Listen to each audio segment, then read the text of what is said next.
type shit. Stop playing with me, Drake. DJ K.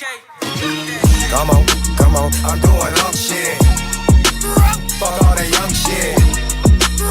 I'm cool with shit. Type shit. Activities. I'm doing shit. Fuck all that young shit. I'm cool with shit.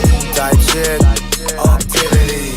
Posted up on the island with a bitch. They call me cause I ain't on that dumb shit. Yeah, I'm rich, but act broke with a bitch. Duval day, I really do it for the kids. Getting checks, never gotta work a job. No Viagra, dick still get hard. I can make your auntie swipe a credit card. OG in the game, realest that you ever. Aunties get down on the floor. Show these poor ass hoes how it go. Back it up like Freak Week 94. Is she under 24? It's a no. Come on, I'm doing shit. Fuck all that young shit. I'm cool with shit. Type shit. Activities. I'm doing shit. Fuck all that young shit. I'm cool with shit. Type shit.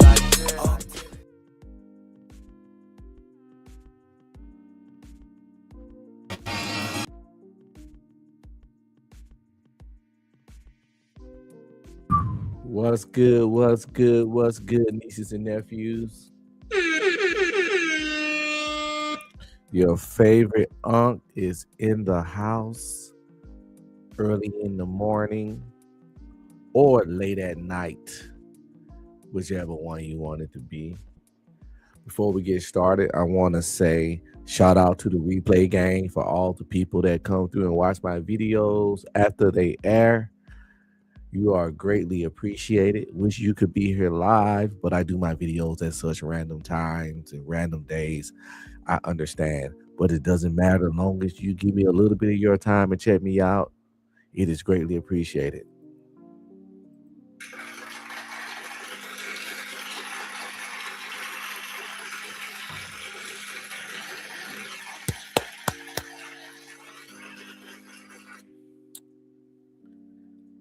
Yo, I do it for y'all, a few people that they said the replay game people, y'all really come through, man.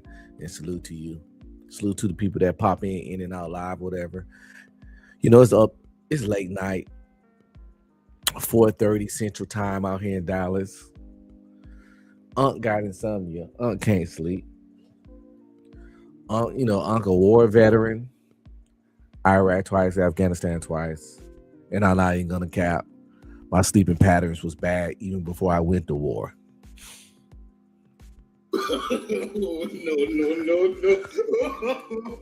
No. My sleeping patterns only got worse while I was in Afghanistan and Iraq, but they was already bad before I even joined the military. But not as bad. But yeah, got insomnia. I be up. It's hard to go to sleep. I gotta be like fucking exhausted or like eat an edible or take some melatonin or some shit like that. Cause my mind's always active, always these racing thoughts. But even when I was young, I already knew I had kind of like some sleep problems.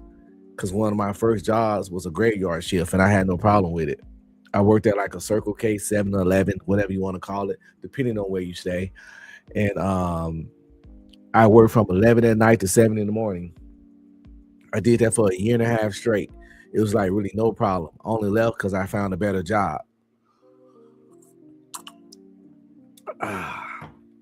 But it's cool, I spend time with my wife. I spend time with my kids today.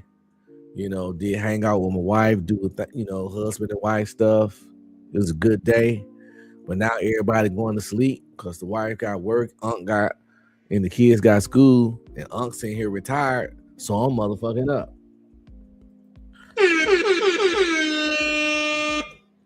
I was watching a movie on Disney Plus, but I think it's actually on Hulu because Disney Plus and Hulu connected. It's called like Project Osiris, Operation Osiris. I don't know, some shit like that. But it wasn't good. It was just a cheesy little sci-fi movie. It was just a cheesy little sci-fi action movie. they really heavy on the pistol play. I never seen so much shooting in the movie in the first beginning of the movie in my fucking life. Matter of fact, while we talking about it, let's see if I can find a trailer for it.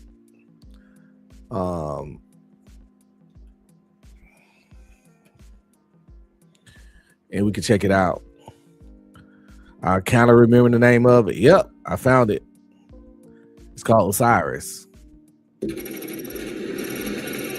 yeah, this is the movie I was watching as I'm up here suffering from my insomnia. So when we review movies and stuff and trailers, we always gonna switch. We're gonna Take Me Down.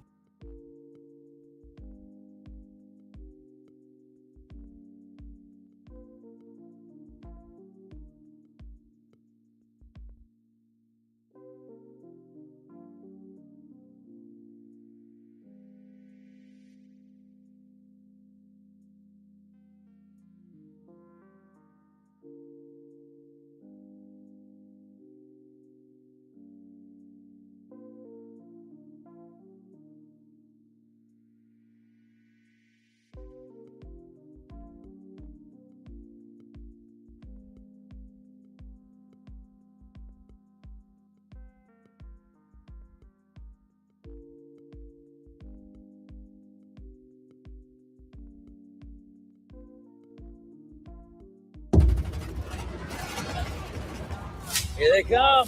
Going high. Roger that. Go sweep. They're on top of us. We can't stay here.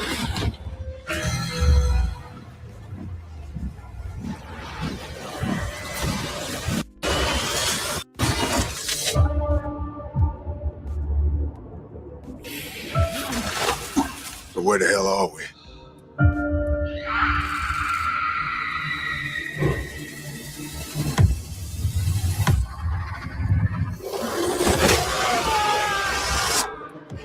Say we get out of here right now. That is good advice. Who are you? Stay close. Let's move. How do we know she's on our side?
How long have you been awake? 30 years. They collected us first.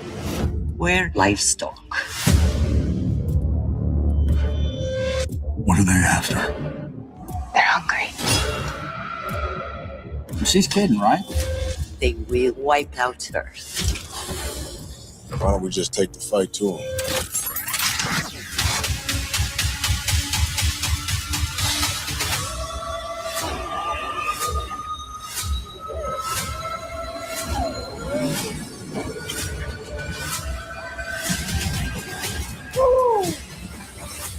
All right, I'll admit it. I like it. We got company!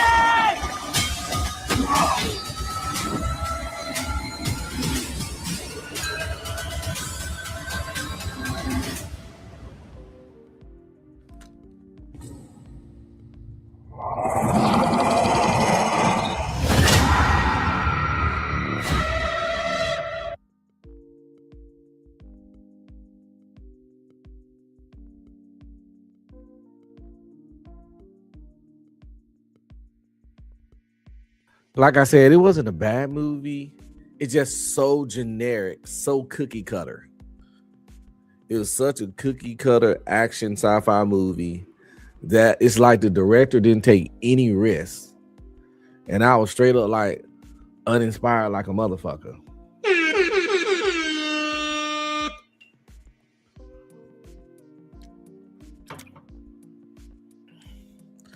Hey, 18th letter. Hey, what else can you be doing at this time of night? You either working, fucking, or you up shucking and jiving. And sometimes the fucking can be shucking and jiving if you fucking the wrong person that you ain't supposed to be fucking.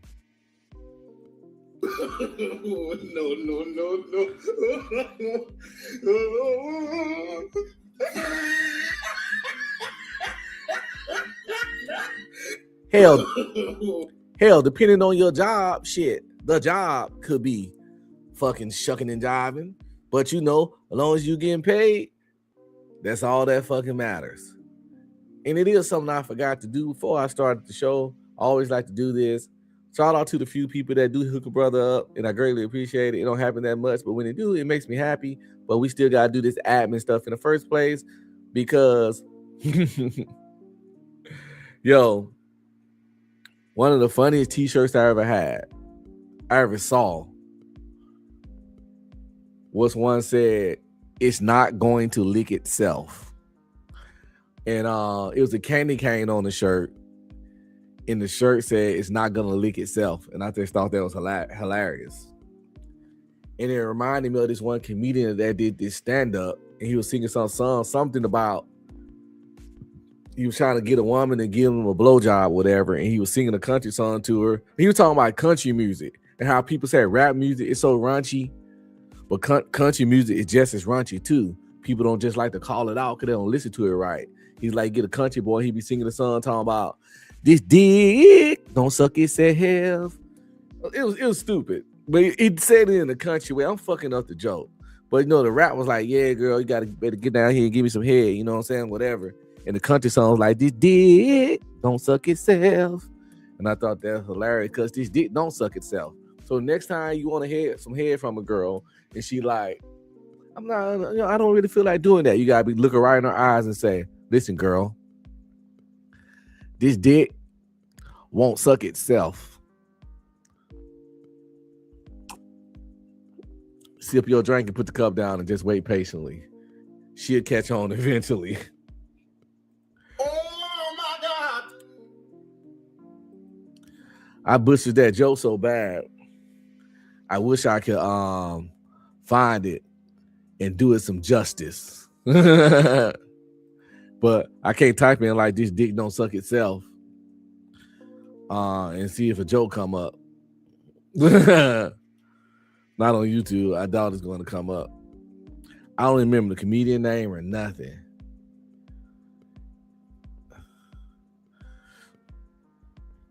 But they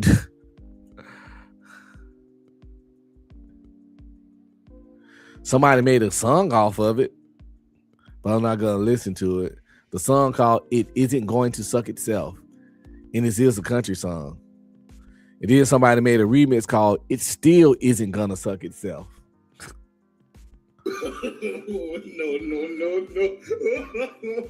No. So I guess the person didn't understand the first time, right? So they're like, hold up. It still ain't gonna suck itself. Let me see. Listen, man.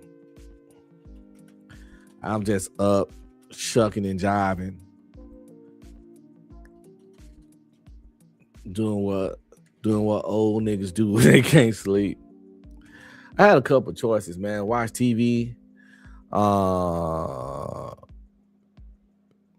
Fucking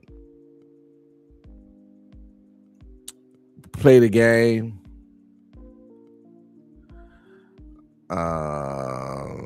And just fuck around on YouTube and just watch some shit. But I said, fuck it, man. Let me go live.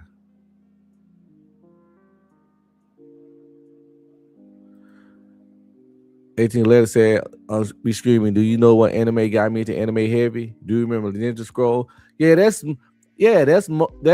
a lot of people first anime that really got into it heavy. I think I rented that from Blockbuster's Video back in the day when you can rent stuff on Blockbusters. Blockbusters used to be the shit. It used to be the weekend trip. Get out Friday, scrape up your change, bug your mom, your grandma, whatever, to run you up to Blockbusters, and you rent like a video game and you bring it home for the weekend. And you had it for like 2 days. And the goal was to beat that motherfucker before you take it back. So that Friday, that Saturday, before you had to take that game back, nobody wasn't getting no sleep because you knew that game had to go back to Blockbusters. So y'all was grinding it out, being nocturnal as fuck. Insomnia, like I said, Insomniacs. I had it back in the day. And me and my stepbrother used to always like try to beat all the fighting games. Like bad there's one game called Two Tough Dudes and all the Streets of Rage games. And you know, the walking down the street, side strolling fighting games was our shit. But yeah, Ninja Scroll, we got it from Blockbuster. It's one of the first anime. But like I said, I used to watch anime before it was cool. I started, like, people don't understand that Voltron was an anime. You know, I was born in 78, so I used to watch Voltron. I used to watch something called Gacha Man. See if I can find it. Like, I don't know that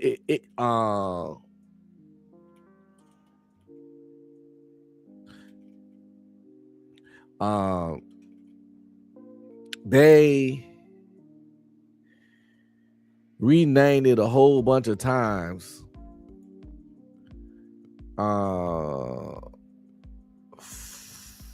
Like, you know how like an anime have a Japanese name, but then when it comes to the West, they completely changed the name. But I definitely used to watch Voltron, the first Voltron with the lines and stuff. That was anime, but people didn't even know the term anime back then. A lot of people got introduced to anime. So shout out to Cartoon Network. I want to Cartoon Network, don't care about what I gotta say, but I want to shout out to Cartoon Network for introducing a generation to anime and introducing a lot of black people to anime with Toonami. When Toonami first came out and they were showing Dragon Ball Z in the daytime and a new episode came out every day, yeah, everybody from the comic book nerds to the gangsters in the hood watching that shit because it was all about hands. It was all about hands. And yes, Guy Hood, good fuck. Yes, Fist of North Star, epic. Do you know they made a live action Fist of North Star movie? And yes, and Vampire Hunter D, that boy's a motherfucking beast. But yeah, Toonami started it, showing giant cartoon in the daytime, and then they switched to that nighttime to Adult Swim shit and started showing more anime, which is fucking dope. But yeah, Fist of North Star, they did a live action Fist of North Star, right? It came out on like HBO or Cinemax as an exclusive. Never went to the theater. It was made for HBO or Cinemax. I don't remember which one. Of course, it was the special effects for back in the day, whatever. They were what they were, right? But at the time, I thought it was the shit. And you know, as times change, things rarely look as good as they do. So I'm saying this to warn you, because I doubt I'm even gonna be able to find like a solid copy of this movie. Like, you know, nothing over what? I'd be lucky if I find 480p a version of this trailer. I'm actually surprised that somebody even took the time to put this shit on YouTube, Cause that's how much limited love this movie got, right? Fist of the North Star live action. But hell, why not? Let's check it out anyway. Fuck it. Let's pull up the theater real quick. Let's go back to the theater. Get this going real quick. Bam. And yeah, we're gonna check out the Fist of the North Star trailer. Why not? Right?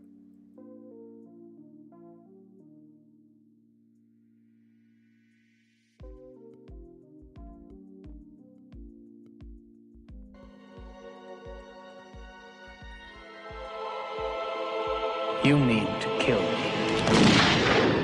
Welcome to the future. In a time beyond tomorrow,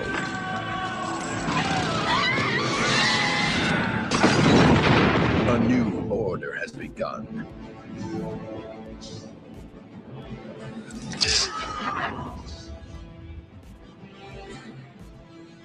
Innocence has no chance. And only the North Star can bring back the peace. Fist of the North Star!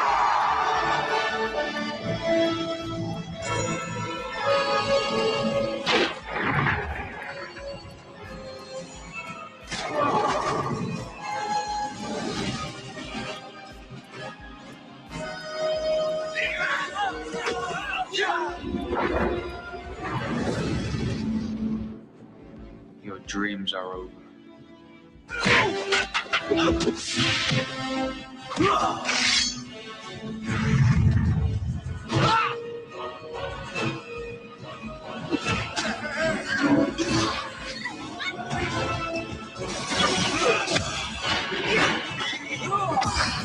Fist of the North Star. Kenshiro!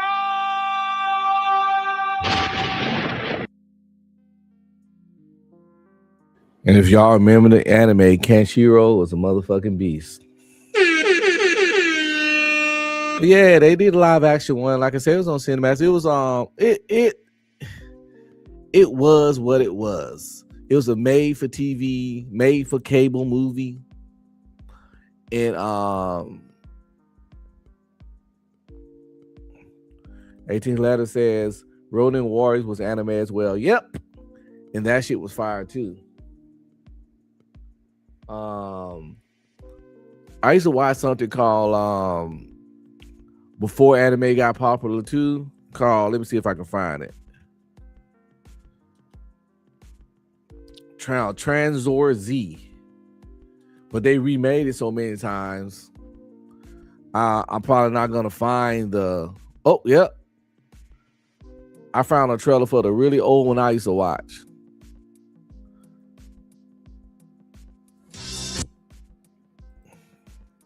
Now, I'm not saying it was new when I watched it, but I watched this as a kid. It's one of my first introductions to anime.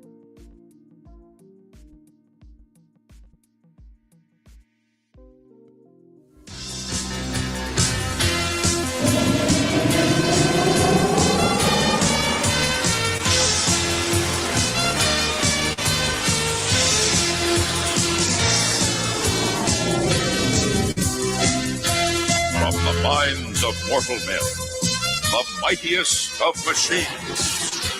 Vandor Beast!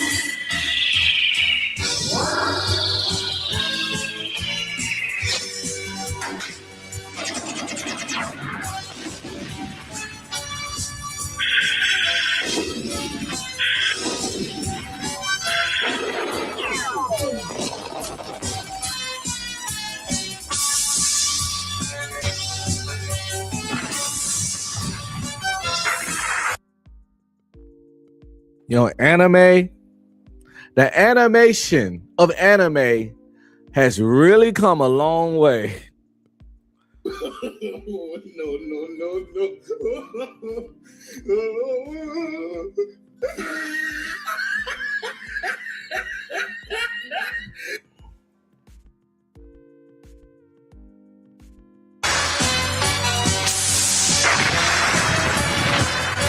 the might to fight for right.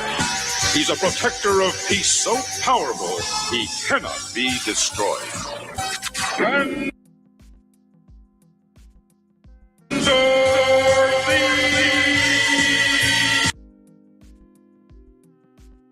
But yeah, my old ass, that was one.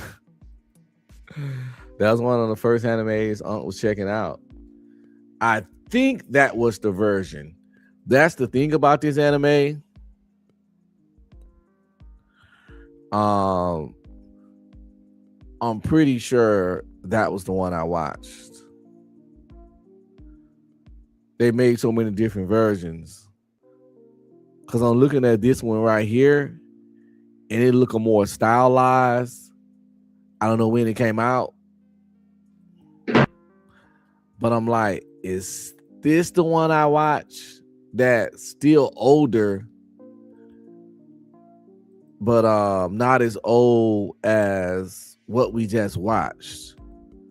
You'll see the artistic differences. Let me show y'all the anime differences, right? But it's still Transwar Z, but they be remaking the hell out of these shits.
That was fun. That was honestly fun. That was that was a fun little song. Wow.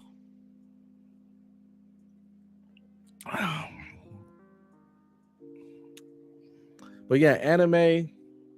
Shout out to Toonami Cartoon Network for introducing a lot of black people to anime.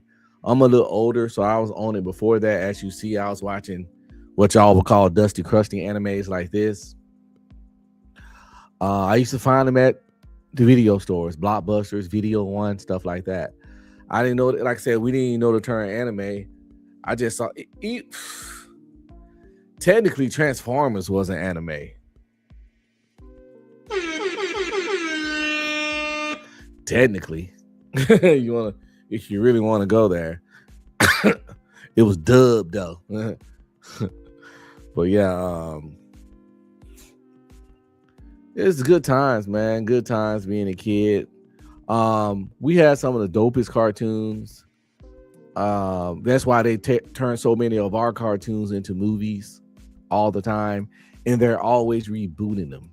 They always rebooting our cartoons and turning on, the He-Mans and the Smurfs and the Spectre Gadgets. They even had a Garfield movie, Heathcliff. Just all the stuff from back then. They had some good stuff come out in the 90s and 2000s cartoon wise. I used to catch people watching, and then I got older. I like Dexter's Laboratory was really, really dope. Cow and Chicken was okay. Ren and Stimpy used to be cool. Beavis and Butthead had to grow on me. You know what really had to grow on me though? King of the motherfucking Hill, right?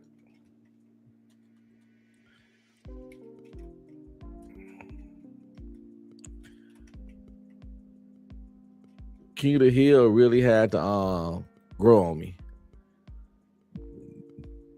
It's really tough. It's really rough. I think when it first came out,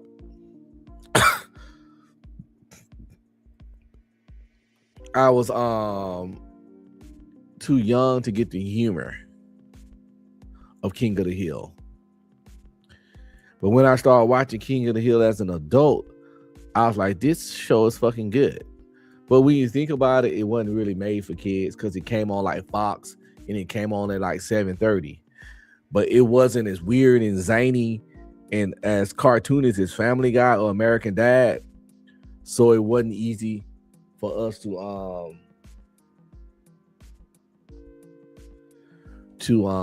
connect to as kids. Like we can connect to Family Guy, even though it has adult themes, it still like have a real lot of goofy stuff.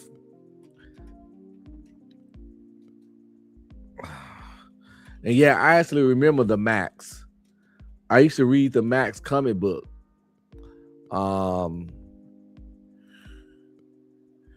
He was asking me, he said, do you remember a cartoon or anime? It was called The Max. They showed it on MTV back in the day. Yeah. It was based on a comic book, I think Image Comics.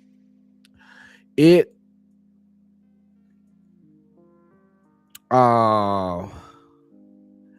had a really weird look. All right.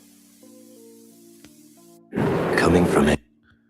But I'm gonna let y'all check it out anyway. It was a fun book and it was a fun show. It's called The Max. You probably can find it. You probably can find all the episodes on YouTube for all I know. Who knows?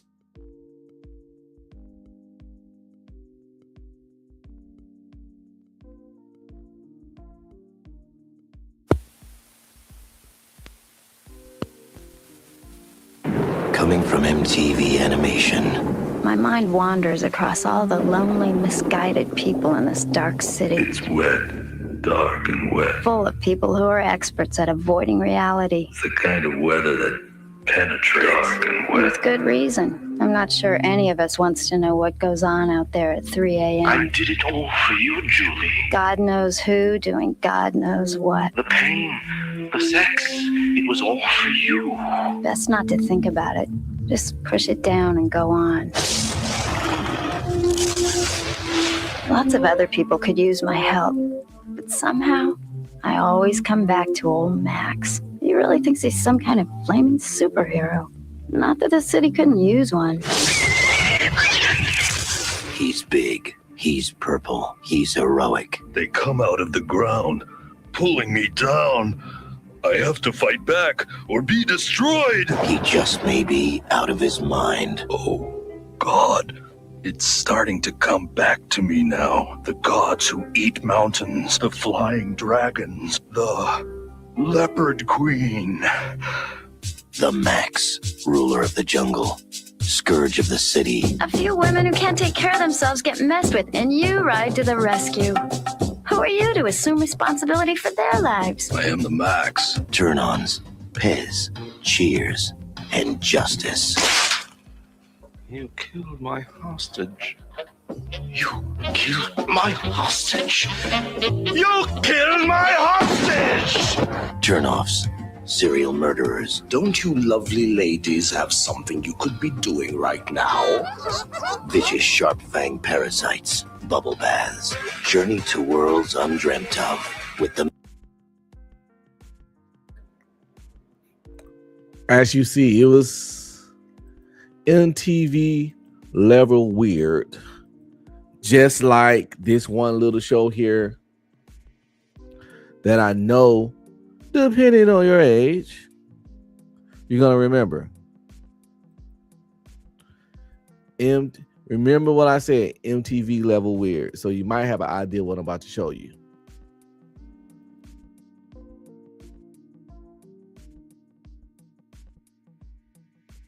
The dream to awaken our world. You're out of control. I take control. Whose side are you on? I take whose side? Eon motherfucking Flux.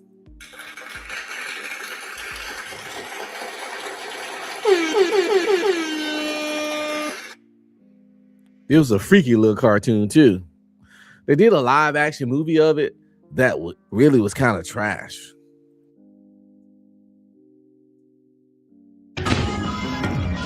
You're skating the edge. I am the edge. What you truly want, only I can give. You can't give it, can't even buy it, and you just don't get it.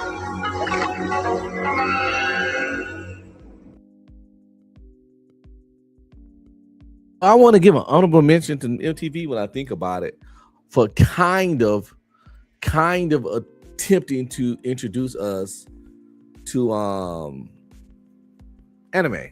They kind of tried to do it.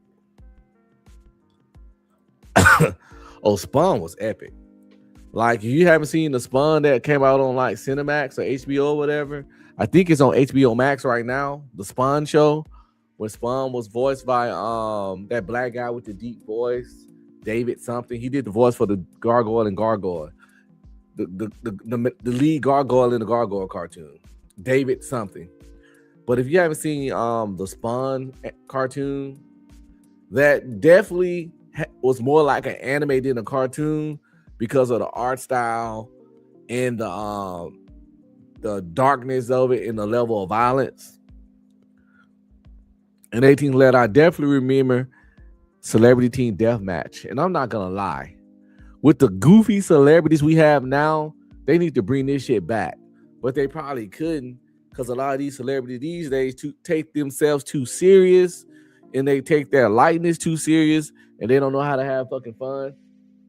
We can't make this shit up. We can't make this shit up.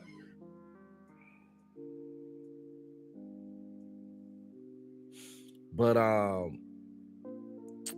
Celebrity Deathmatch used to be, honestly, I think that's where Celebrity Deathmatch is where Robot Chicken got their shit from. No.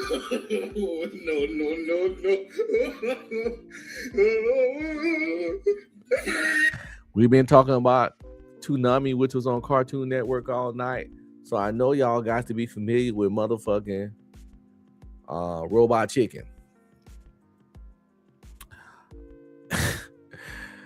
That shit was funny, man. That shit was funny as fuck. Spawn is one of my favorite characters, y'all. In the movie, the Spawn movie that came out, and I ain't gonna front, it was before its time. That movie was before its time. People weren't ready for the Spawn movie. If the Spawn movie had been made today, because the effects were already good, like the costume was fucking amazing, the cape effects was good. Some of the CGI when they were showing the devil and all that shit was trash, but Spawn is old as fuck. But the cape of special effects was dope. The special effects of the clown and all that stuff was dope. The actor Michael J. White they had playing Spawn was perfect for the role. And the plot needed a little tinkering, but it was good for the time. But I hate that they never revisited Spawn. There have been talks of revisiting Spawn for some years now, and a company, Blumhouse Productions, bought the rights. The script has been written. The last thing I heard, they were looking for a director. Before we check out this real quick, this Spawn shit, as we up here suffering from this Insomniacs assemble, I gotta do this admin stuff that I said I was gonna do before, but I never fucking did. What's up, nieces and nephews? Don't forget to like, subscribe, comment, and please share.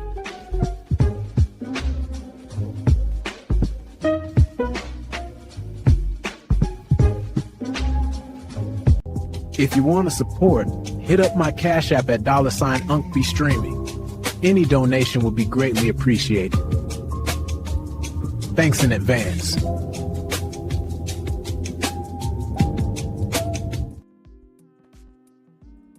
Shout out to all my people checking me out on Rumble. Don't forget to like, subscribe, comment, and please share. Show some love, y'all. All right. With that said, just bear with me and please, please, please. Give a nigga a break. Give a nigga a break. How much more can I take? Give a nigga a break.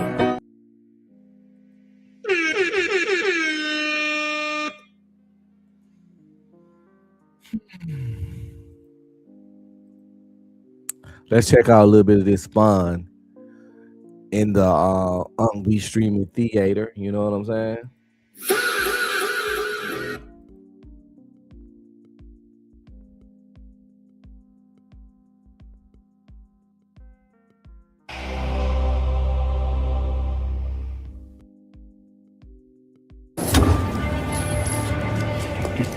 Mason, you mafia dirtbag, you never looked better. Look how the trailer start off. Straight dead bodies, yo. That's what I mean. It wasn't no Saturday morning cartoon type shit.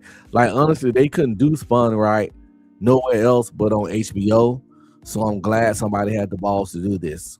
Because anywhere else would have turned that shit to some Saturday morning cartoon bullshit and it would have been horrible. Oh my, can you imagine Spawn done in the style of Ninja Turtles and the little cheesy cartoons like He-Man that we used to watch?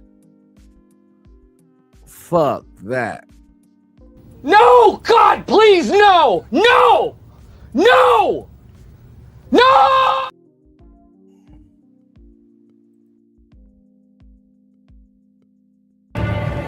What the hell's it about this alley, Twitch? The atmosphere. What do we know? More of Tony Twist's crew. Looks like they got settled instead.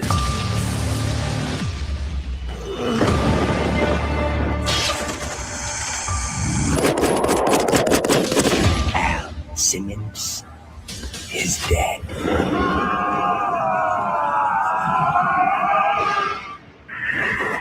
What am I into here? What do you think? I think it's insane. Am I dead or am I alive? What am I? You're going to have to trust yourself for the answers. The animation was so epic in this show. This show old as fuck and still looks really fucking dope, yo. Really fucking good. Shout out to the motherfucking animators of this shit. Boom, bam, bop, bada bop, boom, pow.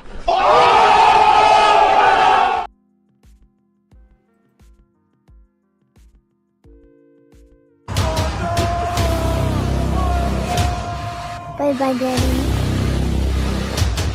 Best friend a poor number crunching jerk like me could ever have.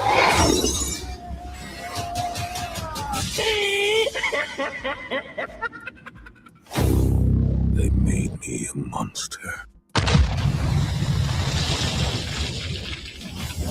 Someone's got your weapons. There's a leak somewhere. I need it plugged.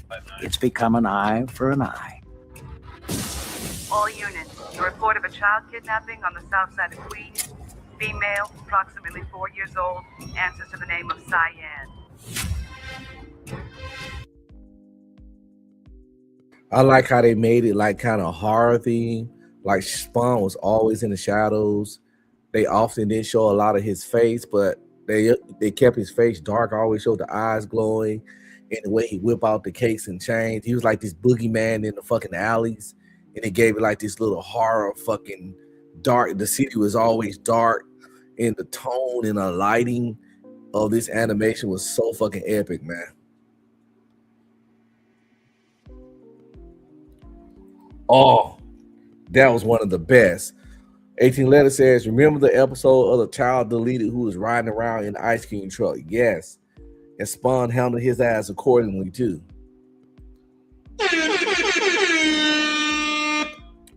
It's a really mature, well-written show. A really mature, well-written show, y'all.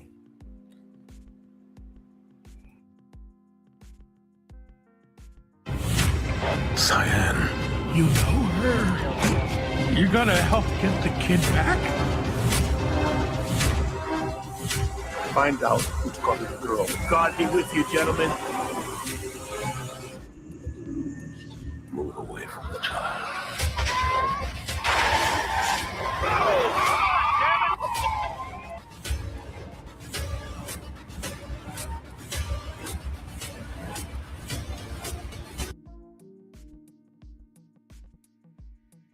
Hell, that's his punk ass right there on 18th letter. That's his punk ass they highlight right now in this trailer. That same weird motherfucker.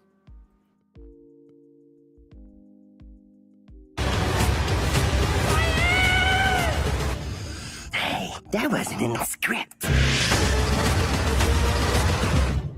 let my guard down. All the ghosts come back to me. They gather around. Don't let the demons take you. You hear me, soldier? Don't let the demons take you. Ow.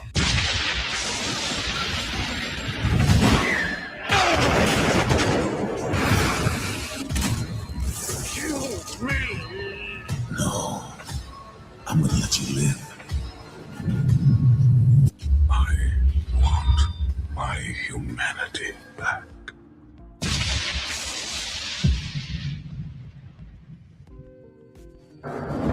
You'll feel some pain.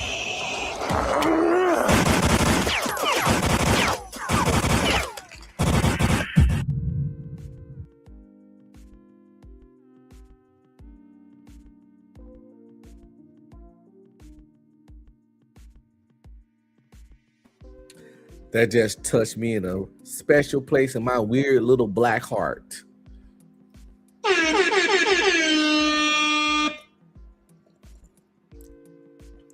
Ah, good old days, man. Good old times. You know, when we're young, we be in such a hurry to grow up. But it's ironic. Once we get grown past a certain point, usually about late 30s, 40s, we're trying to slow that aging shit down. No.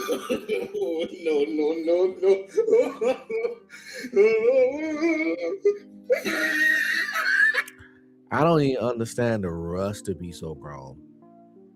I get it. You want to, I get the part. You want to do what you want, and you want the independence of adults. But we really didn't think it out when we was always screaming, I can't wait till I'm grown. We didn't think about taxes, home ownership. My AC went out in my house, and it was $2,500 to fix. And it was in Texas, and it was randomly just went out, no warning. And it was Texas, and it was like in June or July. And going without an AC wasn't even an option. So I just had to have $2,500 available. And luckily, I did. But what if I didn't? Would I been in this bitch sweating like a slave? A lot of people don't have $2,500 off to the side to just drop on some shit. And I'm not knocking them for not having it, because we all just normal people out here. I ain't Anton Daniels. My life ain't perfect. I had L's, and everybody around me not doing well, and I don't get that bread and all the arrogant stuff he says. He's fucking jerk himself off every time he talking. Emotional damage. I'm a regular old dude out here trying to make it, yo. Straight up, right? And, you know, like I said, we rush to be grown. Rush to have bills. An achy back. Bad knees after you run a mile. If you can run a mile. Some people can't even do that at depending on where they are in life.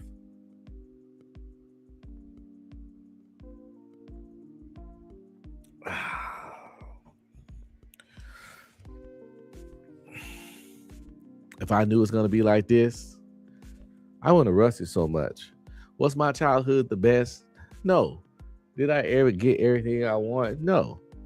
You know, it was, it's just a rough, it was on and off, mostly rough childhood. Could have definitely been better.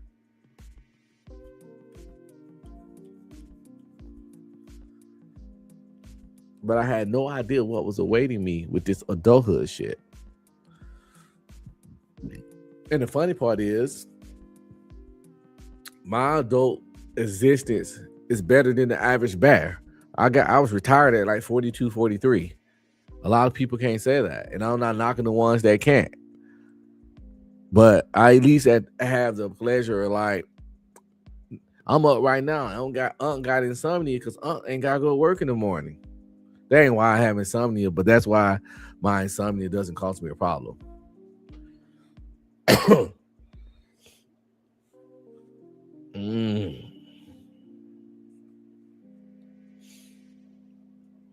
Let's see what else we got here, man. Let's see what else we got as I rant. Let's check out a video. Let's have some fun. So, swinging a blaze, at this little part of this little segment of Insomniacs Assemble late night shucking and jiving.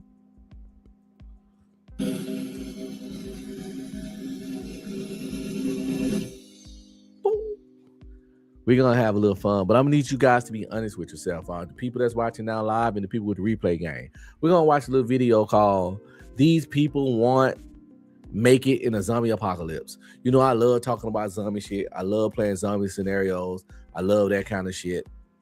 And they're going to talk about certain people that would not make it. And I'm going to be honest if I am that particular person, okay? And I might be several of the particular people that they talk about, depending on the situation and the circumstances.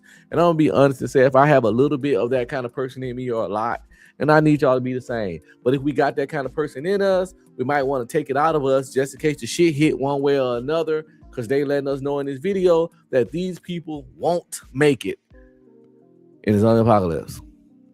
Let's see who those people are. Let's see if any of us those people. I hope not. I got the feeling I am. I haven't watched this video, so we're going to learn together, people.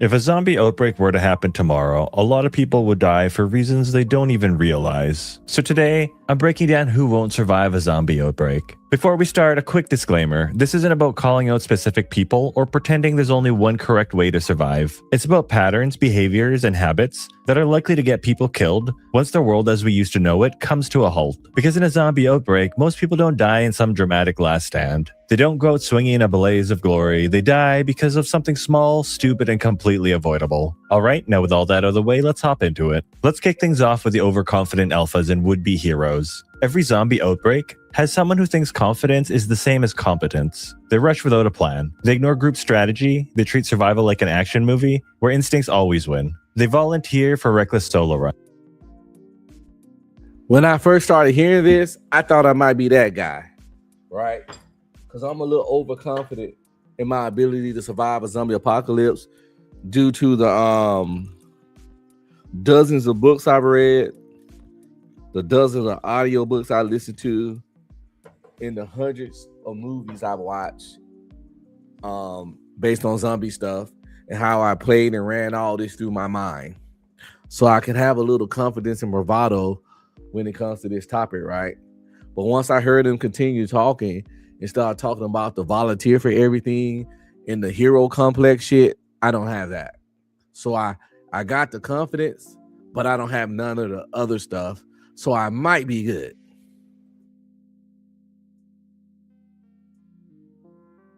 kick things off with the overconfident alphas and would-be heroes. Every zombie outbreak has someone who thinks confidence is the same as competence. They rush without a plan. They ignore group strategy. They treat survival like an action movie, where instincts always win. They volunteer for reckless solo runs. They try to save everyone at once. They grab weapons they barely know how to use, and some assume courage will fill in the gaps. Unfortunately, zombies don't care about confidence, and chaos doesn't reward bravado. These people usually don't last long. And that's not because they're weak or anything. It's because they overestimate themselves and underestimate everything else around them. A lot of them will disappear early, usually after trying to prove something that never needed proving. Next on the list are people who hoard themselves into immobility. Some people respond to fear by grabbing everything in sight to pack up with them. There are even people who need to get changed and look good to go outside despite the disaster unfolding. More gear doesn't mean more survival, nor does looking good for the apocalypse. Bogging yourself down with comfort items, collectibles, and sentimental stuff, or unnecessary supplies turns you into a slow-moving target. Mobility keeps you alive, and the apocalypse doesn't care how you look when it comes to... I definitely don't have that problem because I don't really grow attached to material shit. I'm not a picture person, a photo album person, a family heirloom, any sentimental shit that need to be tugged around that I might need could fit in my wallet or in my pocket. You can't make this shit up. You can't make this shit up. If anything, it just be pictures of my family or something. There's nothing. Yeah, like what the fuck? Hoarding. Yeah, hoarding. I'm hoarding all right. Food, water, and motherfucking bullets. I'm hoarding food, water, and motherfucking bullets. Because one thing in the zombie apocalypse I do know is this right here. I have come here to chew bubblegum and kick ass. And I'm all out of bubblegum.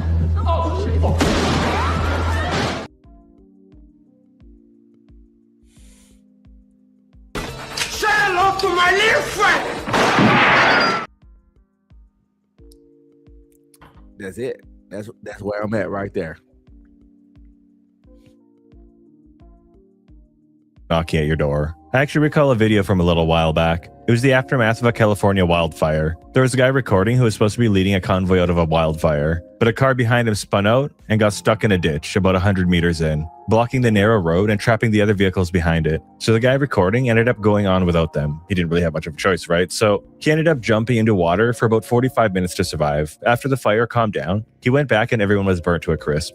Yeah, these people all got burned out. There's dead bodies in here. They're all burned. I bring this up because at one point he mentioned trying to get these people out of their house, but the lady insisted on putting on her makeup, and she ultimately died for that choice. I went to their house right here in this white car to get them out. She had to put her makeup on. She died because of it. And not to be insensitive about it, but this lady had zero self-preservation skills if she did that. Horrible choice. Anyways, folks, pack light and take only what you need. And remember, the apocalypse doesn't care how you look when it comes knocking at your door. Up next, we have people who are out of shape, sedentary, and straight up immobile. Don't forget rule number 1 of surviving Zombieland: cardio. When the virus...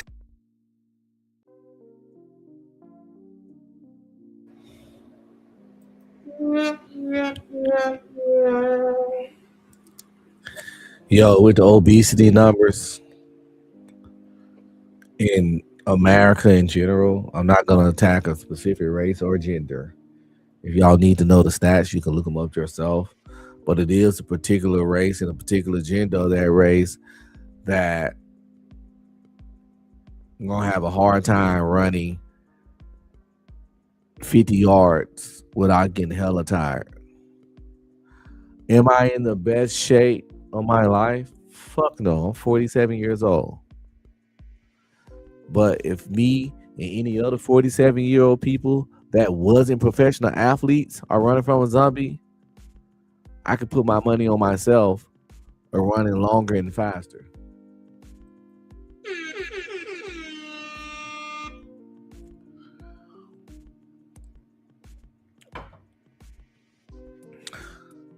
I usually keep my weight between 173 and 180. I'm 5'7". I usually hike, run around the neighborhood, hit the weight bench, endurance up, cardio's decent, stamina's good. Endurance and stamina top tier. Cardio, mid tier, not even on the front. Because when I do run, I don't run as fast as I used to because of these knees and this back. But I can hike 4 miles with a 30-pound weight vest and just push on through, no problem, in like an hour and 15 minutes. Shit like that, So if the zombies can't run fast, if they not sprint zombies, I can take them on a 3 mile, 4 mile run, no problem. And by then, I'm pretty sure I would have shook them. Or the people running with me would have got tired before me, for sure, for shiggity.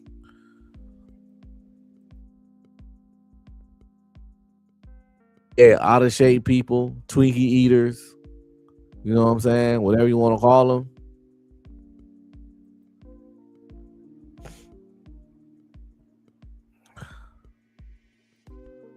Twinkie eaters not gonna make it, yo.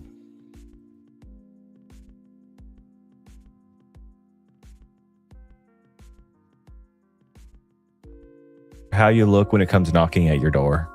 Sedentary and straight up immobile. Don't forget rule number 1 of surviving Zombieland: cardio. When the virus hits, some of the most obvious people to go will be the ones that are out of shape and immobile. During a zombie outbreak, your body is your transport. If you can't move under stress, carry weight, or cover distances without gassing out, you're at a disadvantage immediately. Picture the first week. Stairs, fences, broken sidewalks, jammed doorways, and crowds pushing past each other. Now add a backpack, a couple of bottles of water, food, weapons, and whatever else you grabbed. If walking a few blocks already drains you, you don't get to pick the safest route, and the easiest route is usually where everyone else is. Poor stamina also makes you loud. Heavy breathing, stumbling, stopping to rest, dropping gear because your arms and legs are exhausted. That noise and delay turns a close call into a bite. It also slows down the group. People will try to help at first. It's human nature. But once reality kicks in and they see zombies tearing people apart, if one person can't keep moving, the whole group will be forced to leave them behind. But let's be clear, fitness doesn't make you invincible. It just makes you a little bit less vulnerable. Next up, we have the people who just can't seem to shut their mouths. Reality is, in a zombie apocalypse, talking gets people killed. If someone in your group can't stop yapping, sooner or later, they will yap at the wrong time and pay the ultimate price. Or they might share too much information with the wrong person in an attempt to seek some kind of validation. Noise draws zombies, and sharing critical information draws desperate survivors. This type of person will pull the wrong kind of attention towards you whether you like it or not. Bragging about supplies, weapons, or base locations will eventually spread like wildfire. Even casual oversharing turns into a blueprint for someone to come in and raid you for all you're worth. Next up, we have children and elderly. Ultimately, their survival in a zombie apocalypse comes down to the people around them and a whole lot of luck. Most of the time, they don't control where they go, when they move, and what risks they take. They get carried through the apocalypse by other people's decisions, good or bad. Kids face obvious problems. I know they talking about the kids won't make it, but this is what I always tell people. This is why I wouldn't make it in the zombie apocalypse. This is the part that'll get me. Not that I am a kid, that I have kids. And kids are liabilities. But as parents, it's our job to protect our kids, even if we have to die for them. Which is unfortunate because I know if I die in the zombie apocalypse protecting my kids, they're probably going to die not too far behind me, if not that day, in the next few weeks. Unless somebody else come on board and protect them because they can't make it on their own. So it's kind of like, goddamn, I'll die protecting them, but I'm only fucking giving them a little more, just some extra days because without my protection, they wouldn't make it at all. But yeah, the incels, as we like to call them, that ain't got no bitches, no hoes, no kids, they thrive in this zombie apocalypse situation, unless they fat and sloppy and out of shape. But if they're the incels that either just fit because of genetics, or fit because of youth, or fit because they do some kind of out activity like paintballing, and they like to hike, and they run or bike, but they're incels, so they ain't got no women, no kids, no hoes, no nothing, barely any friends.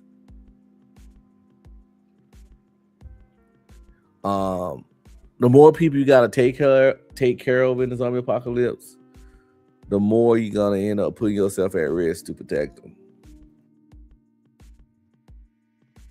They're slower, louder, and more fragile. They get tired quickly, they need food, water, and rest and reassurance at the worst possible times. They don't always understand when silence matters or why stopping for a break can get somebody killed. Even a well-behaved kid can cry, panic, or freeze when they're scared. And the dead don't care why the noise is happening. Zombies simply follow sound. The elderly run into the same kind of issues, just for different reasons. Many can't move quickly, can't climb, and can't handle long walks with a pack on their back. A fall that would be annoying in the old world can end everything in this new one. A twisted ankle, a cracked rib, or a bad knee can turn into a death sentence when there's no clean place to rest and no real way to recover. A lot of older people also rely on medication, regular meals, and stable sleep. Take that away.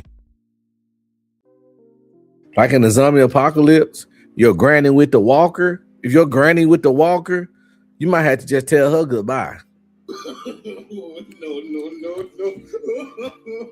No. Oh my God. Oh hell no. You might have to tell your granny with the walker goodbye in the zombie apocalypse. She ain't going on no steps. She ain't walking no rough terrain. And she ain't moving at a fast or steady pace. And she sure as fuck ain't running.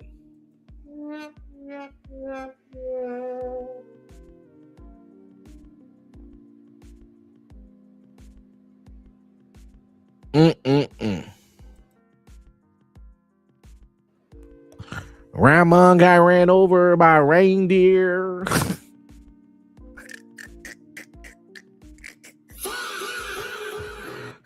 I don't know why I sung that shit, but what the fuck was that all about, right?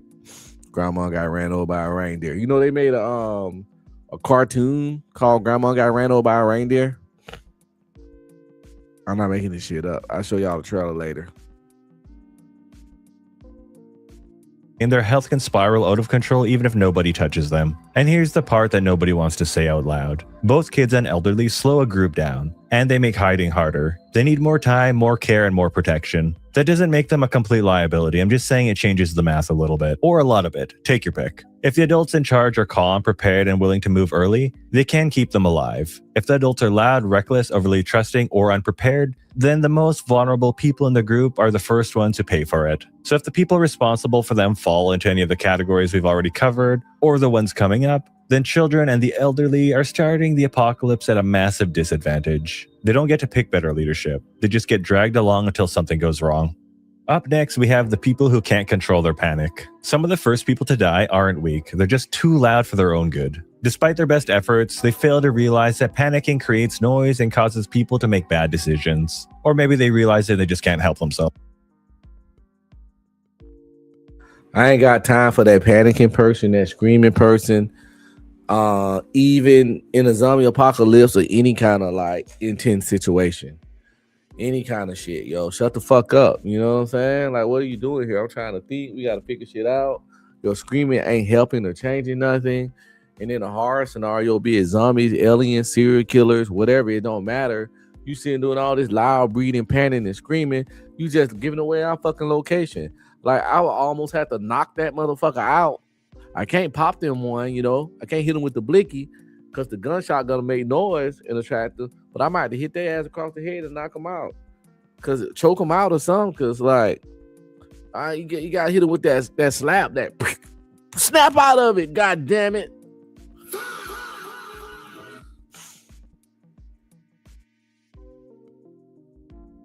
These people can't help but scream like banshees, freeze in place, or fire a weapon out of fear and draw attention towards you. It's in their nature. They did it in the old world and they'll do it in this one. It sucks for them, but reality is, in this new world where the dead have risen, the people who survive are the ones who slow themselves down when everything in their body is screaming to run. The people that stop to breathe, assess, and move with purpose, while everyone else spirals. They are the ones that are more likely to make it. So get your shit together.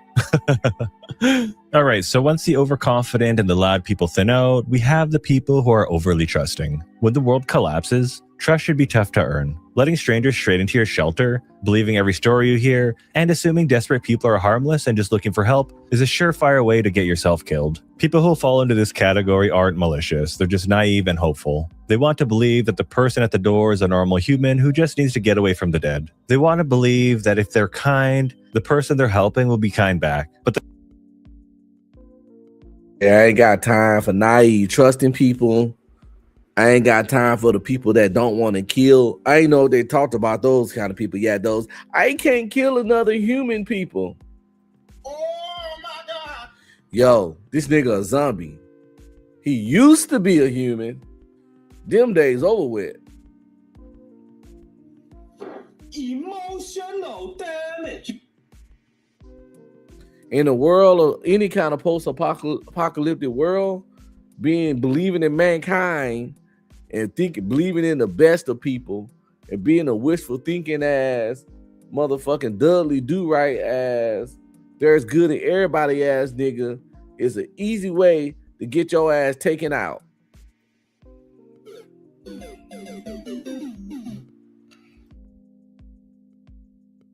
The second you let someone inside your safe zone, you've just handed them a blueprint to your kingdom. Your layout, your supplies, your numbers, your routines, even if they leave peacefully, you've still shown them everything about your location. And don't get it twisted. Fear and scare. Pissed off. I've been showing stuff the wrong way the whole time. I remember I had set it up earlier today to make a way to make my movie screen more filled by the screen, you know what I'm saying? Because we in the theater, right? And I was using this one the whole time with the things in the middle. And I kept looking like, why? I don't like how this looked. I thought I fixed this. But I kept telling myself, like, maybe I didn't fix it as good as I thought. But yeah, I did fix it. And it's right here. You see how the screen is now? This one still don't fill the whole screen, but it's significantly better. See?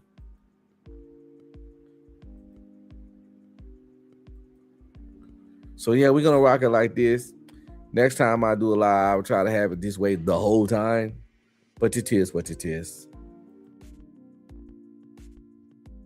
Scarcity change people. A zombie apocalypse isn't the type of natural disaster that brings people together. This is something we've never seen before. When resources run out, who someone used to be goes out the window. The same person who used to be polite in the old world will be a completely different person when his wife and kids are on the verge of starvation, and you have supplies that you're unable to part with for your own well-being. So blind trust during the end of the world doesn't benefit you or your group.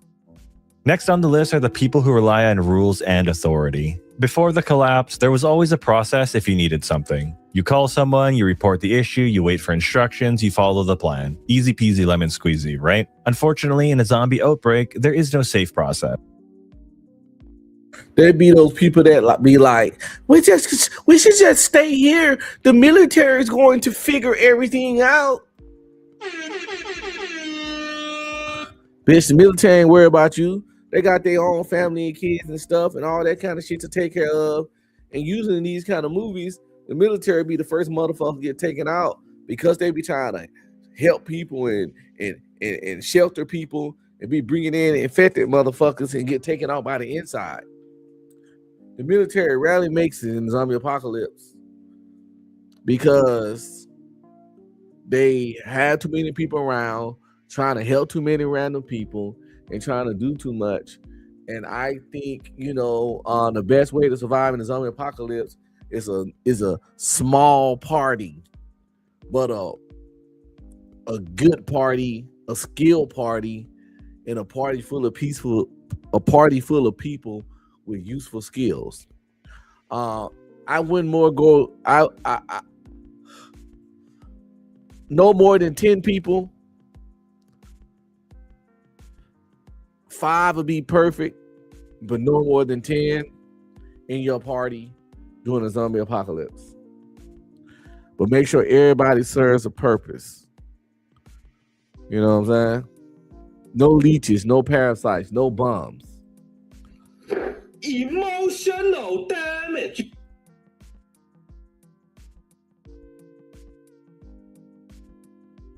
So I might do a show about that. I'll talk about it later. But before we get to it, if I bring it up later, I need y'all to ask yourself: is your skill set, is your abilities, your talents, are they useful in a zombie apocalypse or a post-apocalyptic world?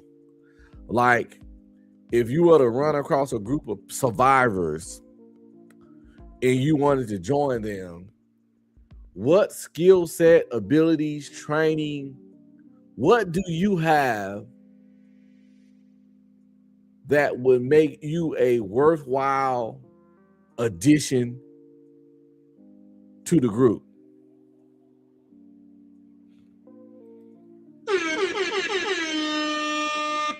A lot of people run across a lot of like nothing to that question because you got, accountants. We ain't worried about money right now. You have fucking cats that used to work at Foot Locker. You got somebody worked at Panda Express. But you have the guy that he just plays Madden. You have the cats that sit on YouTube panels all day.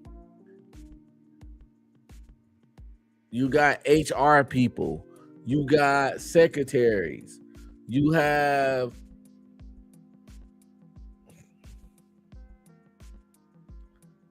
let me see, what else can you be like? Cashiers. And I get it. People have more skill sets in their job. So you could be a cashier, but in your free time, you hunt, you fish, and all that. Then you'll be useful. Don't get me wrong.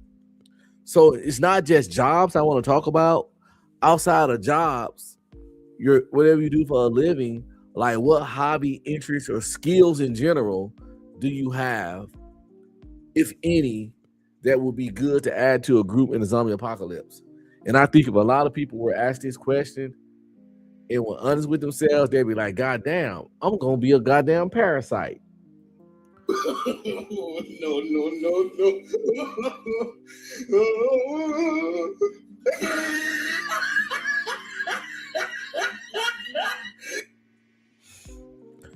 For me, a military for 15 years. So I had weapon skills. I know how to clean a weapon, maintain a weapon, shoot a weapon. I have outdoor survival skills from my military experience, 15 years.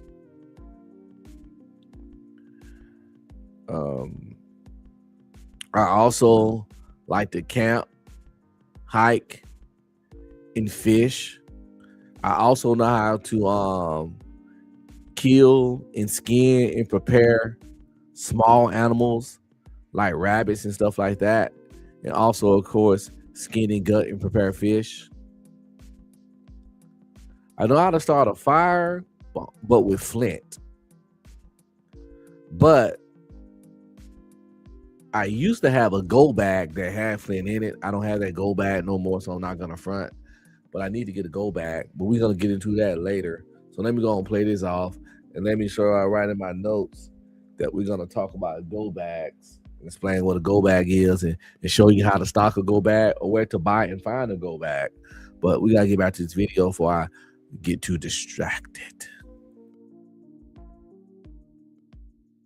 There's just you and whatever information you can see with your own two eyes. The people in this group don't die because they trust the wrong person or get overly confident. They die because they can't make decisions without a framework. They hesitate at the exact moment where hesitation costs you the most. They second guess every move because they want certainty first. They keep looking for official orders in a world that's running on instinct, panic, and adrenaline. These people are more likely to stick to familiar routes and public spaces because those are the paths the old world trained them to use. That puts them in the same bottlenecks as everyone else, and those bottlenecks will turn into zombie feeding grounds. Up next are the unprepared, and honestly, this is probably where most people will fall into place. And this isn't because they're stupid. It's because modern life has set us up so we don't have to be ready. You can go your entire life without ever needing to store water, without keeping extra food, without learning basic first aid, and nothing bad happens. Until it does. That's another thing. I know basic first aid, but not even basic first aid. I know combat field first aid. I'm not a combat medic, but I know combat level first aid. I know basic first aid, and I know basic to advanced regular first aid. I don't even know basic first aid. I know advanced first aid. I know first aid, but I also know combat first aid. So, applying tourniquets and how to seal a bullet wound if it pierces your lungs and there's suction and things like that. I know how to treat like hypothermia and heat exhaustion and things of that nature. Because I understand like the signs and symptoms of heat exhaustion and things like that in hypothermia. And once I know the signs, I can stop them, catch them early, and treat them and all that kind of stuff.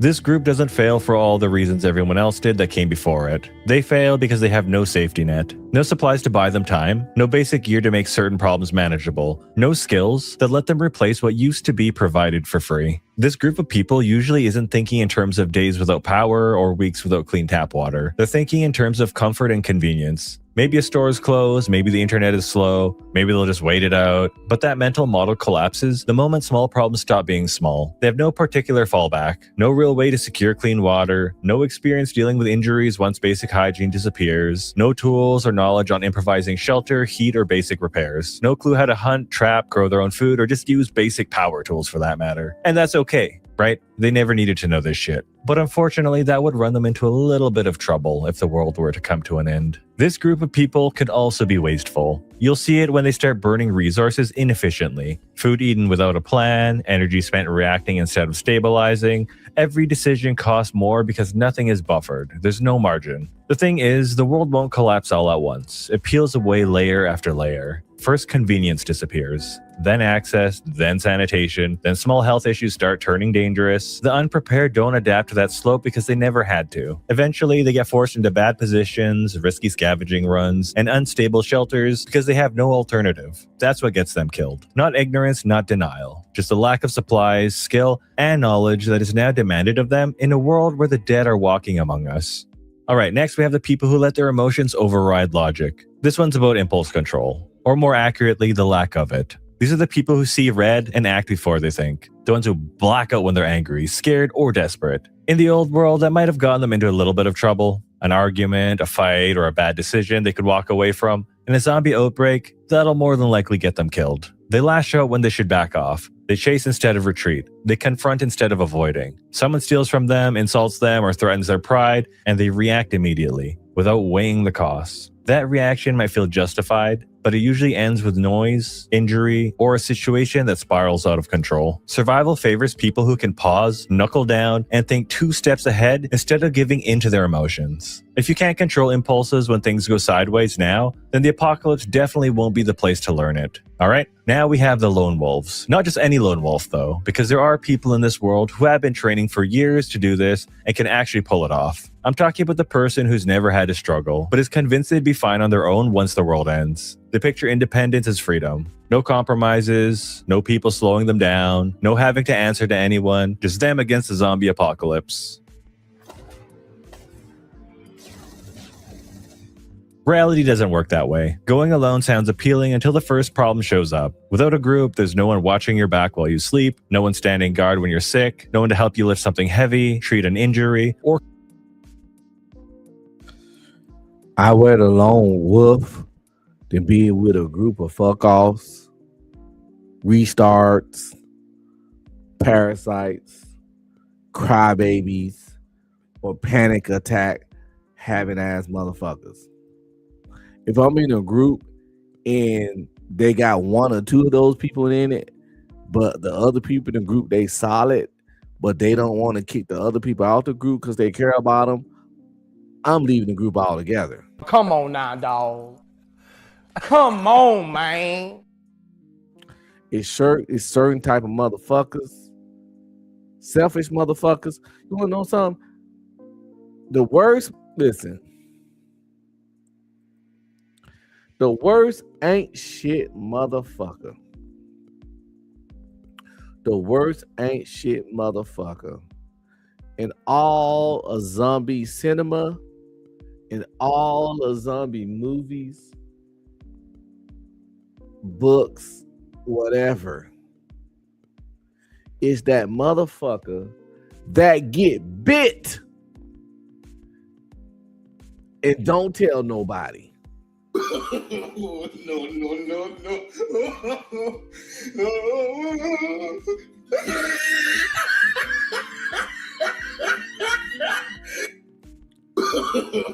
Every movie, Every book got that motherfucker that get bit.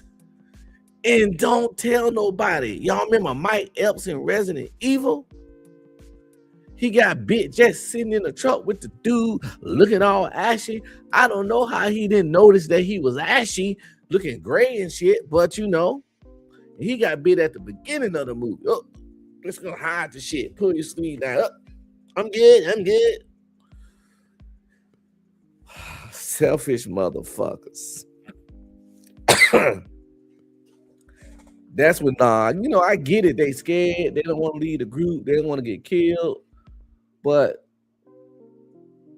you know, you're putting everybody else at risk, man. Just ask for a little ammo and some water and just leave. Just walk off. You know? Just go. Just go.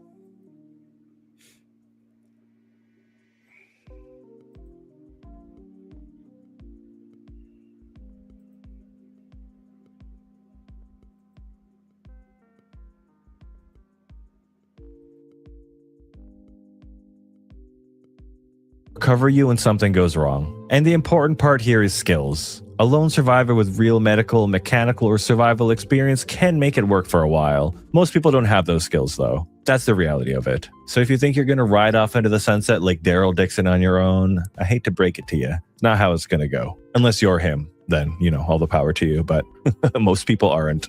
And finally, we have the people who think morality alone will protect them. The holier-than-thou crowd. At the end of it all, this belief finishes a lot of people off. Being good doesn't make you safe. Being cruel doesn't either. But people who assume others will act fairly just because it's right will get blindsided. Survival doesn't reward virtue. It rewards being realistic. Unfortunately, these people won't learn until reality kicks them in the teeth and forces them to see life for what it really is now. Anyhow, folks, this isn't absolutely everyone, of course, but it's what came to mind and what I wanted to talk about today's. Salute to that content creator. Salute to the content creator. The channel's called The Undead Theory. As you see, his shit is put together well. He's well informed. He's logical. Good speaker. Dope fucking content, y'all. Salute.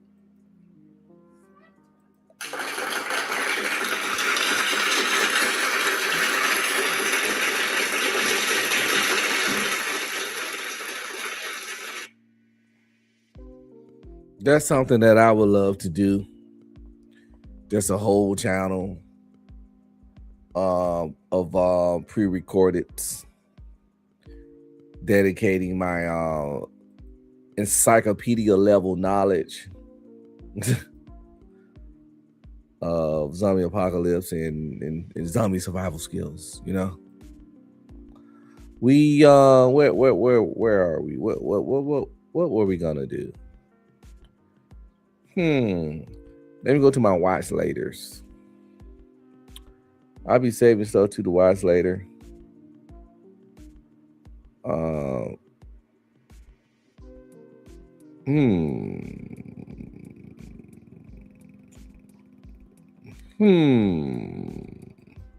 Yeah, we're gonna go over here.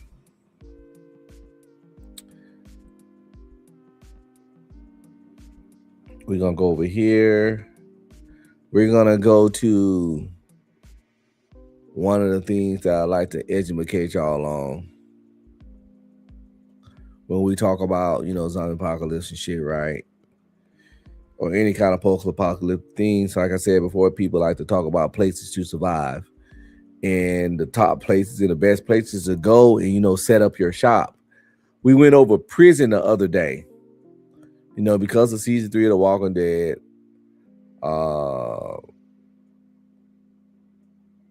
You know what?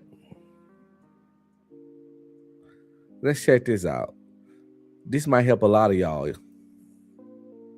I'm here to find people to help y'all help yourself.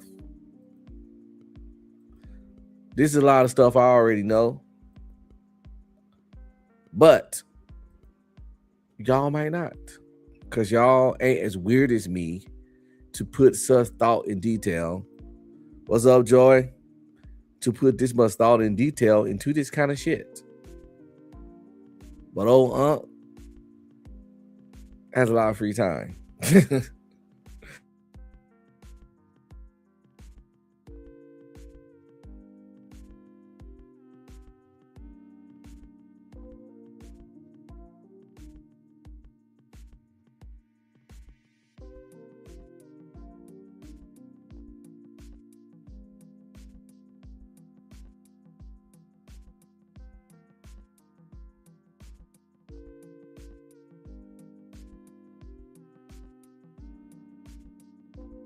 As you see, this channel called this video called the 5 worst places to go during the zombie apocalypse, whatever, right? I'm pretty sure some of these places going to be some of the places that first pop in people's mind, like, you know, the grocery store, Walmart. Okay, Walmart got all kinds of stuff, you know. Oh, fuck that. Let's go to Sam's. They got all the stuff, whatever. And so this is a what not to do list when the shit hits. Let's see if we agree or disagree. We're going to find out. Let's see if some of these places is places you'll consider.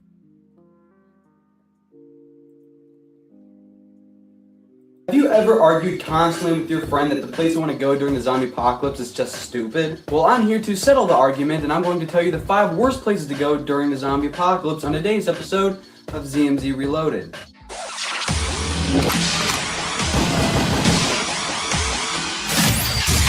A while ago, we talked about where you would go during the zombie apocalypse, and you guys stirred up a lot of conversation on the subject. So much conversation, in fact, that I just had to make this video. So right now, I want to tell you the 5 worst places to go, so listen up and pay attention, because you might just be surprised. Number 5, rooftops. Rooftops at first seem like a great idea. I mean, why wouldn't they? You're up high, out of harm's way, and you're safe from any threats that are on the ground. So I mean, why is it a bad spot? Not only do you have the obvious threat of zombies making their way to the top and you having nowhere to go, but you also have the elements of Mother Nature, like extreme heat or cold weather, rain and wind. And then what about food? Because when you run out, you're gonna have to come down. So sure, it might seem like a great place to survive, but ultimately, not. This must be one of his older videos.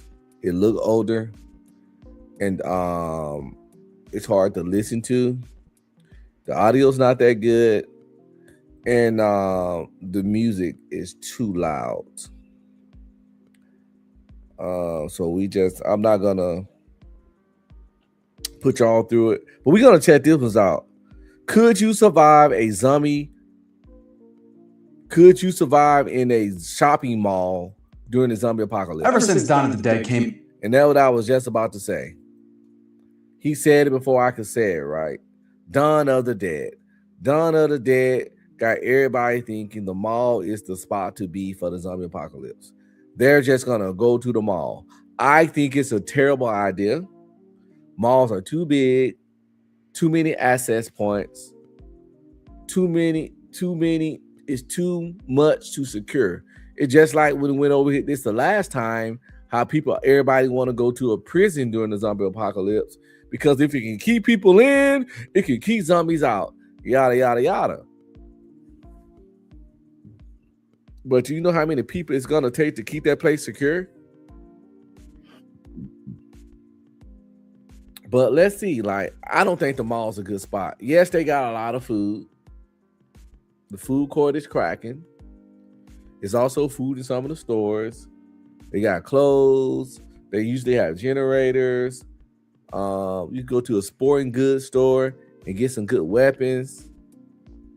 So the mall does have its pros, but I don't think it's that sweet spot that everybody want to say it is.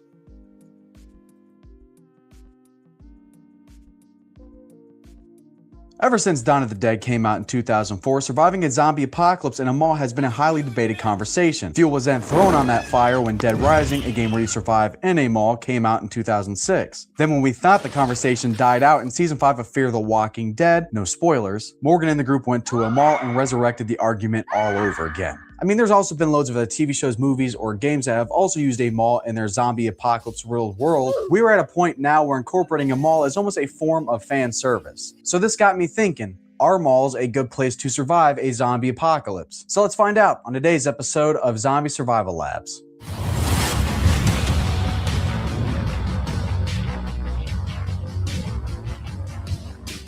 Malls, a communal hangout and time waster for teenagers, last-minute anniversary shopping for husbands, and a notable location in many TV shows, games, or movies where survivors are either thriving or dying. When talking about surviving a zombie apocalypse, you typically hear the following locations pretty often: schools, prisons, which I've made videos on already, and malls. If society was to crumble due to an apocalyptic event like a zombie apocalypse or something realistic like the solar grid shutting down, would a mall be a good place to survive in? To figure this out, we need to find what the pros and the cons are to surviving in a mall. And just to make sure I wasn't missing anything, I made sure to ask you guys on Discord for help, and y'all really came through for me, so a big thank you to my Discord members. So what do y'all think some of the pros going to be? Like I said, the pros, I think, going to be food, clothing, and you can find some weapons and knickknacks and things you need in a mall. The mall might even have a nursing center, a nurse center, or first aid kits around there. Nurse center. You can find a fire extinguisher. You might find an axe for the fire. You can find a lot of shit. Depending on what the stores in the mall, it's a lot of shit. It's a lot of options. A lot of useless shit, but more useful shit than you think. But again, cons, too many openings, too many doors, too many windows, too much ground to secure. Major cons. The pros sound really good, but if you can't keep the area secure, the pros are kind of fucking irrelevant, you know? But let's see what he's talking about. Before we start going through the pros and the cons, we need to set some ground rules just to make sure that we are all on the same page. For zombies, I'm referring to the Walking Dead type of zombies. So no wall climbing super mutants. And as far as malls go, I'm referring to your average malls, not ones with connected hotels, aquariums, or roller coasters. Why? So now that we got that out of the way, what are the pros to surviving in a mall during a zombie apocalypse? The first pro to surviving in a mall during a zombie apocalypse is the fact that it's a shelter. It's a huge space that at any time has hundreds, if not thousands of people inside of it, whether it's shopping, working, or sleeping in a display massage chair. Because of this, guidelines are in place to make sure that it doesn't come crashing down on anyone, just like any other building. But it keeps you dry when it's raining, warm when it's cold, and protected from the elements. I'll acknowledge that shelter is something that I bring up a lot, but shelter is also the foundation to any place being survivable, and a mall definitely has that. Another pro is food. It's no surprise to anyone that a mall has food. Hell, that's half the reason teenagers go there, because they're broke and can't afford anything else. I'm talking Sarku Japan, Stir Fry 88, Gyro Bros, Philly steaks, pizza, and my go-to for celebration or depression is that godly gift, Cinnabon. Nani? Unless you're a snob or one of those health nuts, commonly known as snobs, you ate at your local mall before. Got a tummy full of greasy, preservative-packed foods and a smile on your face. Malls have thousands of people coming in and out as the day goes on, and a majority of them stop to grab something to eat. Meaning that even if an apocalypse were to happen at the end of a delivery cycle, you still have a buttload of food. The cooler food is likely going to be bad, but that dry stock is going to be good to go. But you don't just have food. You have why this place was commonly suggested, and that's all the stuff that's in a mall. The supplies. While everyone else is out there looking like a homeless biker, you're going to be inside the mall, completely decked out with a Supreme outfit, fully loaded with swag. Cooking up canned chicken on a Kenmore grill that you 5-finger discounted from the Sears, beating zombies to death with a double-ended that you got at Spencer's, then getting a quality night of rest at the Sleep Number mattress, setting it to 65 with a slight incline for the perfect night of sleep. You have everything from an auto shop to a Bright Now dental shop. A mall is kind of like a one-stop shop for just about anything that you need. Just about. So bunkering down at a mall would give you the added benefit not having to use so much of that time scavenging and instead start setting up for the end game. All of that will amount to nothing though if you can't properly secure the place. It's no secret that malls have glass entrances. One nice... Yo, that's what I said. The mall got a whole bunch of goodies and knickknacks, yo. I'm not even gonna cap. But none of that shit matters if you can't fucking secure the fucking perimeter.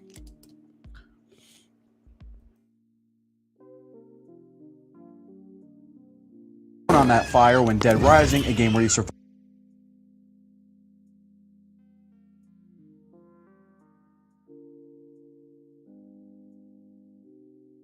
out there looking like a homeless biker, you're going to be in the that you got at Spencer's, then getting a quality night of rest at the Sleep Number mattress, setting it to 65 with a slight incline for the perfect night of sleep. You have everything from an auto shop to a Bright Now dental shop. A mall is kind of like a one-stop shop for just about anything that you'd need. Just about. So bunkering down at a mall would give you the added benefit of not having to use so much of that time scavenging and instead start setting up for the end game. All of that will amount to nothing though if you can't properly secure the place. It's no secret that malls have glass entrances. One nicely thrown rock in the middle of the night and you're in. Because of this, almost all malls have folding gates at entrances and all storefronts. Some even have garage-style metal doors. Side doors, however, were iffy. This stuff is hard to look up. Different malls, different methods, but all of them have further security methods besides just locking the door. This opens up the possibility of creating choke points, creating flow inside the mall, and being able to direct traffic the way you want it to go. You also have security cameras. So as long as you have power, you have a view of multiple areas in one location, which might just come in handy with how large a mall is. The average mall in the United States is 800,000 square feet, so you pretty much have as much space as you'd ever need and then some. Empty out some of the stores for a weapon locker, or maybe another one for storage. And you don't just have the inside, you have the parking lots as well. With some ingenuity, you could use the space for farming or collecting cars or whatever you might need. The roof is also a huge benefit because it offers a great vantage point. Malls are typically surrounded entirely by parking lots, and parking lots offer a great line of sight, especially when you're high. He mentioned a key ingredient. Like, what makes you think the community, the other people around, is finna let you and your group just fucking commandeer and debo the mob? You're not finna debo them all. You're gonna have to deal with more people than zombies. See, this is the thing about places like the mall, picking the mall. It got some pros, it got some cons, it got a lot of good pros. But the problem with the mall is it's what I like to call a hot spot. And by hot spot, I mean it's a hot spot. It's a spot that if something hit, a lot of people are gonna want to go there. A lot of people are gonna think about it. It's gonna cross a lot of people's mind. Ooh, let's go to the mall. So in these kind of situations, like, you got to worry about you and yours. If you and your group got to the mall first, y'all gonna have to block everything off and secure it from these other motherfuckers. Now, it might be easier to keep zombies out, especially the Walking Dead kind, like you said in this scenario, because they slow, they dumb, down there can't unlock doors. But the humans are humans. They smart. They got ingenuity. The chances of securing them all from humans, all the different doors and windows, when again, like you said, if they really want to, they're just going to drive their car through that bitch and get on in there. If they really want to get in there desperately enough, that's where the problem is. You want to go to a secure location, but also a location that a lot of people don't think about. And I know what mine is for any kind of apocalypse. I said it before, but I'm not going to say it. I'm going to keep this a secret. Because you know what? None of y'all might stay in my city. I'm going to tell y'all. Nursing homes. Oh my God. In the zombie apocalypse here, any kind of apocalypse shit, go to the nursing homes. And I'm going to tell you why. They got top flight security, right? The doors are designed to keep the old folks from wandering out because they got Alzheimer's and dementia. So you can't just leave. The doors got to be let out a certain way. You got to scan a little card to let out. Also, the doors are designed not to let people in. They got to push the push bell ring button and shit. Right? Because they don't want anybody just coming in and fucking with the old folks, right? Also, the nursing home got a cafeteria, plenty of food. They got like a lot of medicine, antibiotics, all kinds of medicine, because they be having like a nurse center and all the medicine and stuff for the people. Because the old people get, they get sick and stuff.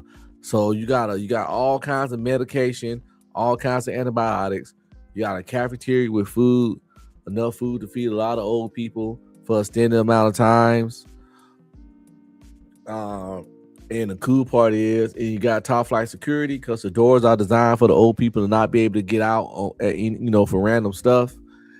And if some of the people in the nursing home turn to zombies, they old people, so they'll be easy to beat up. You can't make this shit up.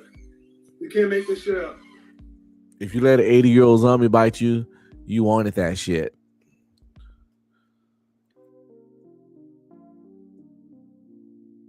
Up like on the roof. Having about 100 or 2 yards of empty space surrounding you will give you plenty of time to warn the others of potential threats that might be heading your way. And that's pretty important because not getting caught off guard in the apocalypse can be the difference between life and death. Another factor that could potentially benefit you is the fact that malls are in a prime looting area. Surrounding the mall is other strip malls, stores, and restaurants, with the added benefit that they're all within walking distance. This will cut down on scavenging runtime and give you a more reliable and larger loot pool to choose from. But like I said in my school video, this is more of a benefit of the area and not so much of the mall. So while I'm also not going to consider this a pro, I'm going to consider it an honorary mention. Some other honorary mentions include generators. While this is a benefit, the fuel consumption it uses is far too high to consider it a pro. And lastly, another one I see pop up often was that it's easy to find. While this is true, it could just as easily be a con because I wouldn't want my enemy knowing where I live. But that pretty much does it for the pros. If you think I missed something, leave a comment down below. Before we get into this con segment, leave a like on this video if you're enjoying it so far, and maybe consider becoming a backer on Patreon,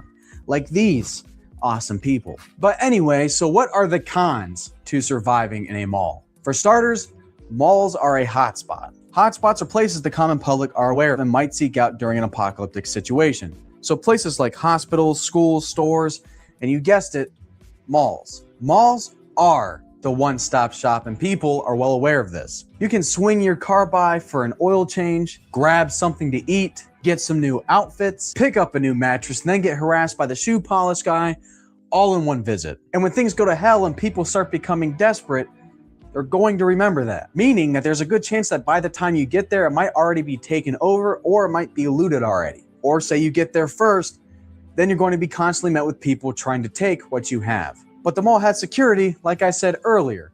The problem is, not so much. Like I said in my school video, it does have security, but nothing substantial. Sure, you can lock the doors and pull down the folding security gates, but chances are if you were able to get past that, then so can someone else. And while it is true that those gates do prevent teenagers from breaking into the mall in the middle of the night, what they won't stop against is a group of misfits adults with a fully loaded truck driving full floor into the front gate.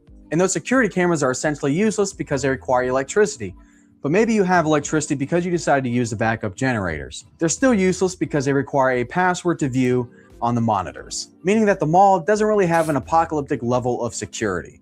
It's a mall, not a prison. Another con is that it's massive. A while back, I took a poll online on what your ideal group size would be in the zombie apocalypse. And it turns out that people rather survive with just a few other people instead of a large group. The problem with that is that a mall is far too large for just a small group of a few people. A very large group would be needed to effectively secure the place and keep it protected. With a mall being so large, this causes a lot of blind spots to start popping up. But people like to argue that you don't need to secure the whole building, you only need to secure a portion of it. This, however, doesn't make a whole lot of sense to me because why secure a portion of a building when you could secure the entirety of a smaller building? Do you need a large enough space that's fitting for your group size? Of course you do. But do you need 800,000 square feet of a building? Probably not. Another con is that a mall is in a dense populated area. Malls are built in locations that have a high amount. That's why I said a nursing home. It ain't got all the glitz and glitter of the mall, but it got what you need. Decent security, food, and it's not going to be 800,000 square feet. Secure a mall, you probably need up to 40 to 50 competent fucking people. Well, we all know how humans work. The more people, the more problems. The more personality you got to manage, the more egos, etc. We see people can't barely get along on this YouTube shit when they try to do shows together and stuff. You think Motherfuckers 50 people gonna get along in a post-apocalyptic time where we struggling for survival and resources? Fuck no.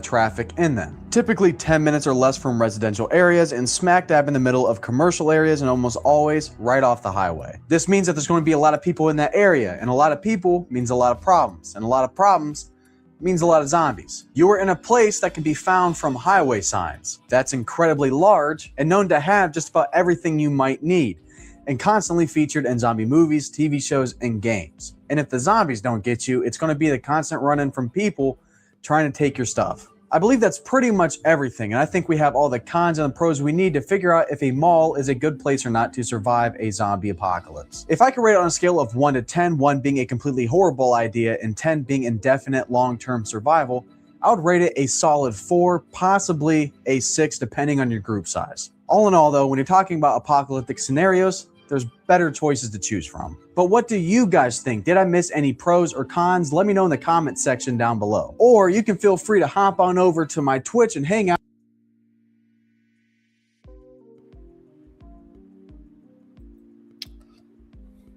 I think he did a pretty good job. What do y'all think? I think he did a pretty good job, broke it down, said some stuff that was similar to what I said. I think he dotted his I's and crossed his T's per se. Yo, I'm about to get up out of here. I'm not quite finna go to sleep because I'm gonna stay up to 7 o'clock. It's 6:22 here, so I can wake my daughter up for school. But I think I'm finna listen to a little bit of this audio book I'm listening to before I do that. So yo, again, I'm gonna let my doppelgangers take us on up out of here. What's up, nieces and nephews? Don't forget to like, subscribe, comment, and please share.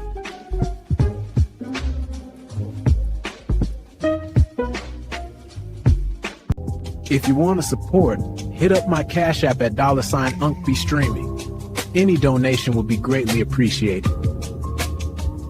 Thanks in advance.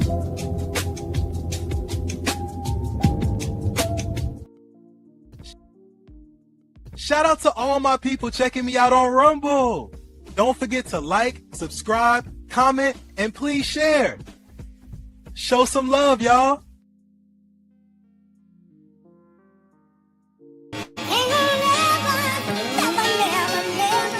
Type shit.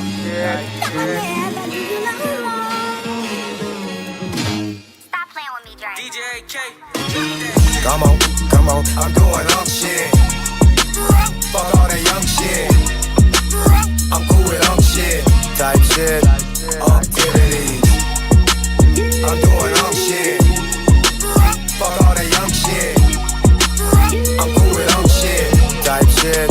Activities. Posted up on the island with a bitch. They call me cause I ain't on that dumb shit. Yeah, I'm rich, but act broke with a bitch. Duval day, I really do it for the kids. Getting checks, never gotta work a job. No Viagra, dick still get hard. I can make your auntie swipe a credit card. OG in the game, realest that you ever. Aunties get down on the floor. Show these poor ass hoes how it go. Back it up like Freak Week 94. Is she under 24? It's a no. Come on, I'm doing shit. Fuck all that young shit. I'm cool with shit. Type shit. Activities. I'm doing shit. Fuck all that young shit. I'm cool with shit. Type shit.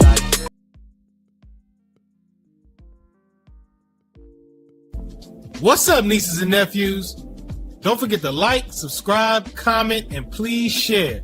It really helps the channel out, and you already know. I appreciate y'all big time. I'll catch you on the next one. Stay cool.